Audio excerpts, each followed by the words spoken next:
Hello po mga kababayan, si Dante Maravillas. So ito na yung sinasabi natin, nagkatotoo na mga kababayan. After that bombshell affidavit na in-execute mga kababayan ng dating bagman ni Sara Duterte, ang grupo ng mga civil society groups mga kababayan, nag-file na ng plunder, bribery, malversation in graft case laban kay Sara Duterte. Ayan o. Tambak na mga ebidensya po ang dinala sa ombudsman ng grupo ng mga civil society. Yan ang report ng Bombo Radio Philippines. Ngayon pa lang, reklamong plunder, bribery, malversation at graft versus BP Sara Duterte. Tingnan nakatakdang ihain ng grupo o koalisyon ng mga civil society leaders, binubuo ng mga kaparian, women's rights advocates, youth leaders at iba pa ang reklamong plunder, bribery, malversation at graft laban kay Vice President Sara Duterte ngayong araw na to sa Office of the Ombudsman. Para kanya Mr. Maravillas, propeta. May mga insider tayo po. May mga insider assets tayo mga kababayan na nagbibigay ng mga information. Ito na yung direksyon. And with the expose and bombshell na binitawan po ni Ramil Madriaga, sunod-sunod na po ito. Pati yung pag-revive ng impeachment, may panibago po na mga ebidensya na ilalatag mga kababayan laban kay Sara Duterte. And this could be, sabi nga natin, the end of the political ambition ng mga Duterte. Sa dami ng asunto na kanyang kakaharapin, the political machinery ni Sara Duterte, malamang sa malamang, will totally collapse. At yung mga natitira pang mga supporters niya, malamang i-abandon na si Sara Duterte sa tindi ng mga aligasyon laban sa kanya ngayon. Ito yung press briefing ng grupo na nag-file ng plunder case laban kay Sara Duterte. So ito yung payag ni Father Villanueva. Service is all about her indiscriminate misuse of public funds without fear of accountability is outright criminal and a perfect example of the betrayal of public trust. Today, we call upon the institution of the Ombudsman to put an end to this Nasa Office of the Ombudsman sila. The system of checks and balances as enshrined in the Constitution.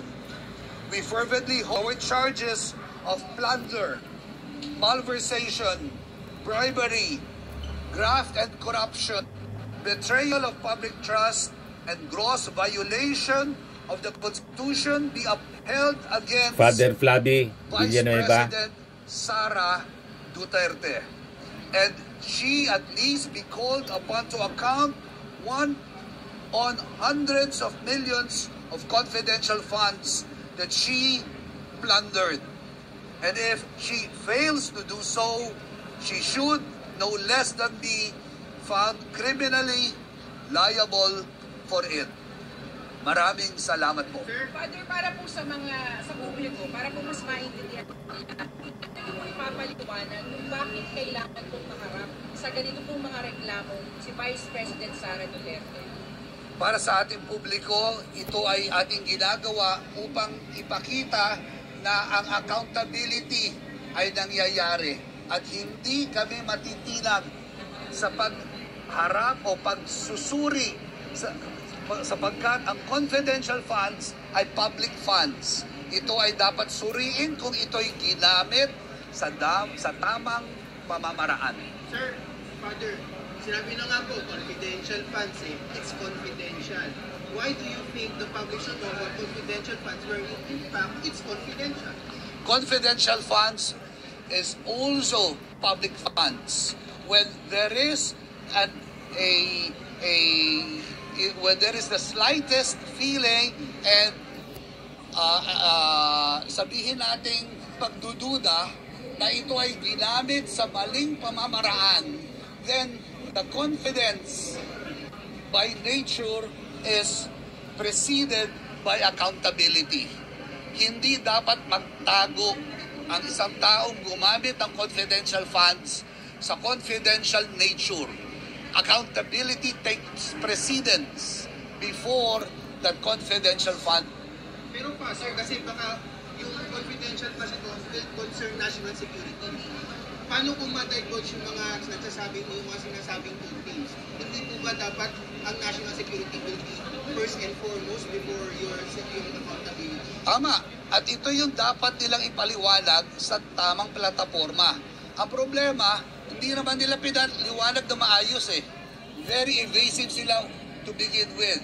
And COA itself has already determined that there were misuse and there was a manner of the confidential funds not brought to its proper use. Ano kayo ang malinaw na nailista niyo po doon ng mga nagawa po ni Vice President Sara at ng DepEd at ng OVP? To begin with, meron tayong nakitang 612.5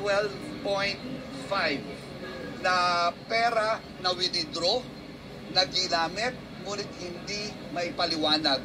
Yun ang isa sa nais natin hanapin, harapin, at mapakinggan kung ano nangyari dito. Lagi po kayo ka-confident na uusa to under Ombudsman Boying Iponya?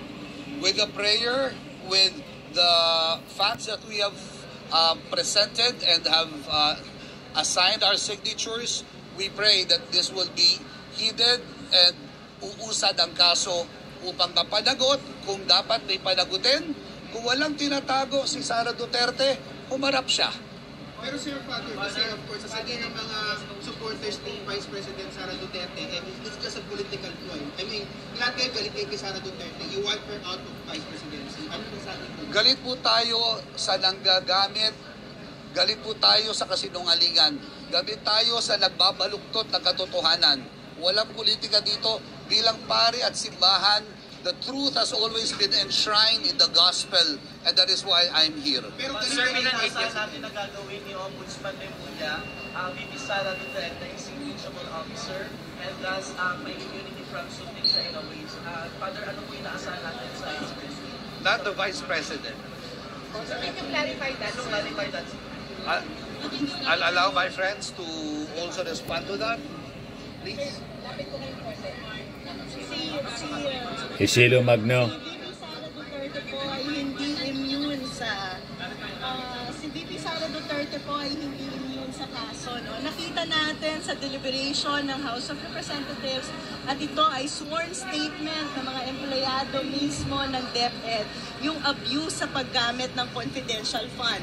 Pero yan pa na ebidensya dito paglabas, hindi pa natin nakikita ang si VP Sara, hindi pa lumalabas ang report ng Department of National Defense kung saan nga ba dinala ng pondo yung mga saan dinala yung pondo na binigay sa security ni VP Sara. Yan po ay may malinaw na utusan namin nag-investiga ang DND pero hindi pa nakikita. So naniniwala po tayo na with this petition for the Ombudsman to do further investigation, in fact, mas makakalinaw to sa lahat. Lalabas ang facts, lalabas ang ebidensya, at mas makakalinaw ang taong bayan kung paano nga ba inabuso ang pondo ng confidential.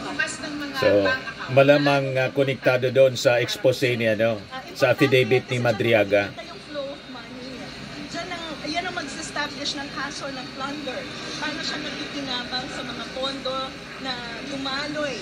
Yung 33 to 35 million pesos na diniliver po. Sa Anti-Money Laundering Council patungo sa Ombudsman. At yun yung inaasahan natin. Dahil yun naman ang function ng Ma'am, i-mention po yung mga fictitious names. Grace Gatos, go ahead na. Yes. So yan na mga kababayan, sinumpaan na nila yung reklamo sa Ombudsman. Ngayon, going back doon sa naging affidavit at expose ni Madriaga, ang tanong, ano yung motibo? Sabi ng kanyang abogado, ang feeling daw ni Madriaga, mga kababayan, si Attorney Raymond Palad, abogado ni Ramil Madriaga, sa interview ng Historicon, mga kababayan, News 5, ang feeling daw niya, napabayaan siya, inabando na siya ng mga taong tinulungan niya.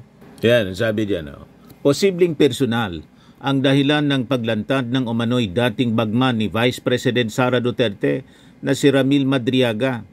sa panayam ng istoriko ng One News kay Attorney Raymond Palad, sinabi niyang pakiramdam ni Madriaga na parang inabando na siya. Humingi kasi ng tulong si Madriaga sa inihain nitong reklamo laban kay dating presidential spokesperson Harry Roque. Pero tila dinidma raw siya ng kampo ng bise. Alam mo yung galit ni Madriaga na ang dami kong ginawa sa iyong confidential matters, pick up ng pera, delivery ng pera, tapos nung dinimanda siya ng grupo ni Attorney Harry Roque, hindi daw siya tinulungan ni BP Sara, sabi ni Attorney Palad. Nakita ninyo? Talaga yung ating Panginoon Diyos, sabi nga ng mga nagre-react, God works in mysterious ways. Ganon mga kababayan. Can you imagine na ang maging dahilan pa nito, yung pag-file ng kaso ni Harry Roque laban dito kay Madriaga at hindi tinulungan ni Vice Presidente Sara Duterte. Ayan, nagalit tuloy. Feeling niya inabando na siya. Binulgar yung mga baho ni Sara Duterte. Pati ng kanyang asawa na si Man Scarpio. Nakita ninyo kung paano gumalaw ang kamay ng ating Panginoong Diyos para tuldukan ang pagmamalabis mga kababayan ng pamilya Duterte. Yun ang lumalabas mga kababayan dito sa kwento. At sabi dito, talagang malakas yung aligasyon. Madriaga Camp, may mga larawan at text na umano'y magpapatunay sa mga aligasyon versus Sara Duterte. Sabi dito, kinumpirma ng abogado ng umano'y dating bagma ni Vice President Sara Duterte, posible raw mapatunayan ang mga aligasyon laban sa bise, kaugnay ng pagtanggap ng campaign money mula sa drug lords at pogo operators. Sa interview ng Storicon sa One News kay Attorney Raymond Palad, sinabi niyang may mga ebidensya ang kliyente niyang si Ramil Madriaga tulad ng larawan at text messages na nasa 3 cellphone na nakumpiska at hawak ngayon ng Manila Regional Trial Court. Authentic mga kababayan. Nandun mismo ang mga ebidensya sa kanyang cellphone. At pag na-retrieve ang mga ebidensyang yon ang mag-pipin down mga kababayan mismo kay Sara Duterte. And kanina, mga kababayan, sinundan pa ng pag-file ng plunder, bribery, malversation, laban kay Sara ng grupo ng mga civil society. Ito siya. This process will also be recognized as something as valuable as such.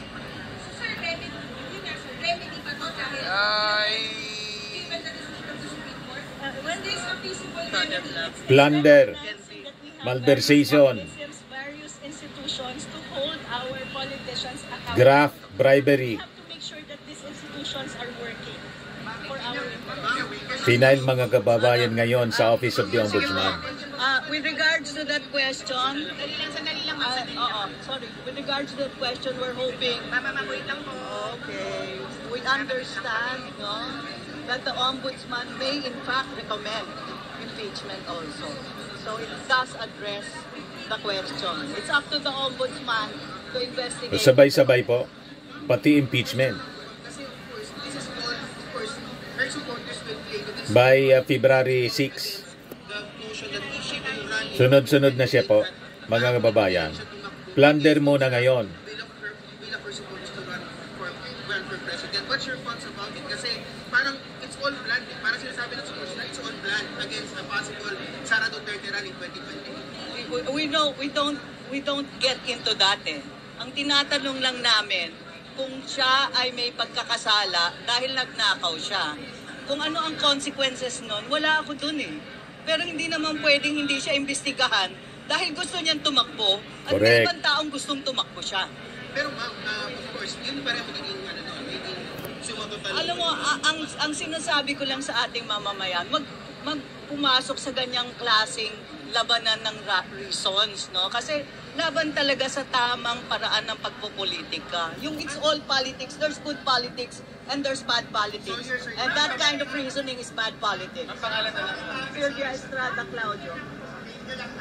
Sylvia Estrada Claudio. Si Sylvia Estrada Claudio po ito. Yung in-interview. Siya po.